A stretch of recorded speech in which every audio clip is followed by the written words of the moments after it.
Hello guys.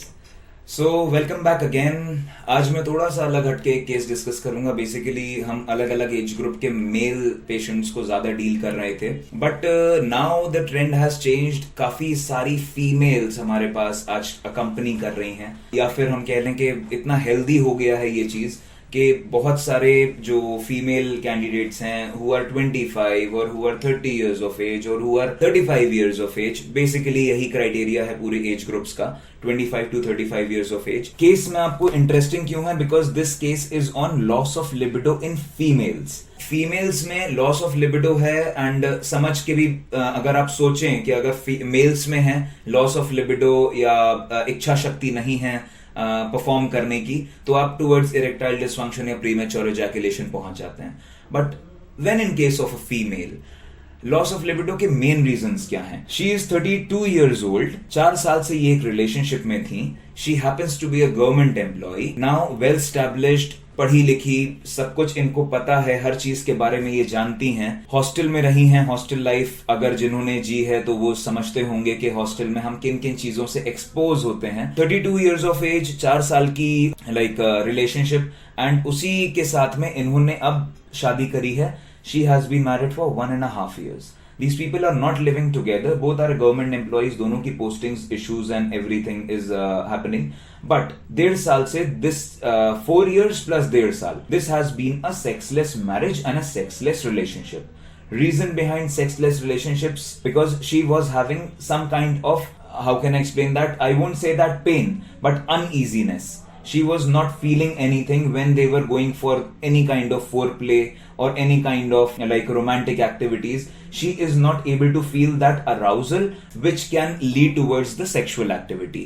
Now, these people being very educated, काफी एक दूसरे के लिए supportive हैं, 4 साल से कोई भी एक्टिविटी नहीं हुई, that is not very possible in this scenario in 21st century, and इसके बाद में 1.5 साल हो गए शादी को और फिर भी अभी कोई एक्टिविटी नहीं है। इनके फैमिली से जब प्रेशर इनकी तरफ पड़ा है, तब ये लोग थोड़ा सा जागे और जाग कर इन्होंने टुवर्ड्स कंसल्टेशन अपना रोल थोड़ा सा प्ले किया।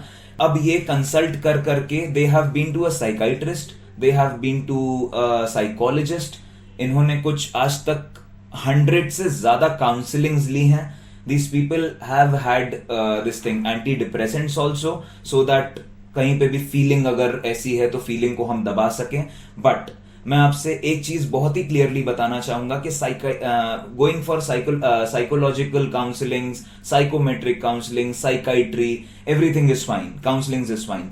Taking anti depressants for all these things is not fine. उसको हमारे पास जब केस आता है तब तक बहुत ज्यादा बिगड़ चुका होता है, because anti depressants makes up to the CNS depress करते हैं। ये सब सीएनएस डिप्रेस करने के मतलब है कि हार्मोनल जितना सर्कुलेशन अगर होगा बॉडी में, वो हार्मोनल सर्कुलेशन नहीं रहेगा, कहीं ना कहीं सीएनएस डिप्रेस होगा, तो वो केसेस काफी मुश्किल हो जाते हैं। इस केस में बेसिकली फीमेल के एंड पे एक हमारे डॉक्टर सृष्टि हैं, वो एक बहुत अच्छा प्रोसीजर करती हैं। I can't discuss that procedure on camera though, but that procedure is really comfortable for the female. The husband is also there, and सबके सामने ये प्रोसीजर्स होते हैं, एंड उसके साथ में हमें रिजल्ट्स विद इन 2 सिटिंग्स हमें बहुत अच्छे रिजल्ट्स मिले हैं। और कुछ ऐसी मेडिसिन हैं जो हार्मोनल एडवांसमेंट्स और हार्मोन्स को थोड़ा सा अपलिफ्ट करने के लिए काम आती हैं, जिसके कोई भी साइड इफेक्ट्स नहीं है, because all the therapies that we are giving is ayurvedic. 95 years of जो हमने पेशेंट के ऊपर ट्रायल्स किए हैं,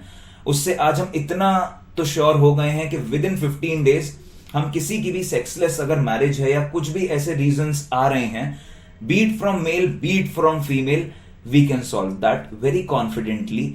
एंड इनके साथ भी यही हुआ। हमने कुछ 15 दिन के अंदर अंदर हमने चीजों को सॉल्व किया। इनके 2 प्रोसीजर्स हुए, non invasive procedures again with the help of some machines, ultrasound processes हुई।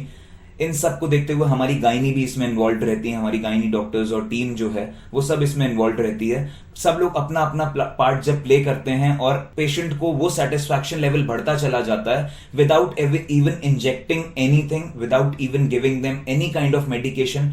From the first day of the treatment अगर पेशेंट अपने आप में कॉन्फिडेंस लेके जा रहा है, that is our main win-win situation for the patient and for the doctor as well. So इस केस में मैं आपसे एक ही चीज मतलब सोचने की है कि कोई भी एंटी डिप्रेसेंट्स लेने की कोशिश ना करें. कोई भी मतलब आप साइकाइट्री के पेशेंट नहीं हो, आपको कोई भी ऐसा डिप्रेशन नहीं है. दैट कैन बी पॉसिबल कि फीमेल को कभी ऐसे कुछ प्रॉब्लम्स आ रही हो, तो इसमें फीमेल को ब्लेम भी नहीं कर सकते हैं. आप ऐसा नहीं कर सकते कि आप साथ छोड़ दें उनका. देयर आर टेक्नोलॉजी मतलब हैपनिंग इन द वर्ल्ड जिससे कि हम बहुत अच्छी अच्छी रिजल्ट्स ला सकते हैं और 15 से 20 दिन मैक्सिमम 21 डेज हम इन चीजों को क्लियर आउट कर सकते हैं. So you can visit any good doctor for अगर आपको ऐसी कोई भी प्रॉब्लम्स हो रही हैं. और ये ऑनलाइन भी पॉसिबल है. ऐसा नहीं है कि सिर्फ यहाँ पे क्लिनिक पे ही ट्रीटमेंट्स हो सकते हैं, ये ऑनलाइन ट्रीटमेंट्स भी पॉसिबल हैं. बिकॉज टेस्ट हमारे जो 350 कोलैबोरेटेड सेंटर्स हैं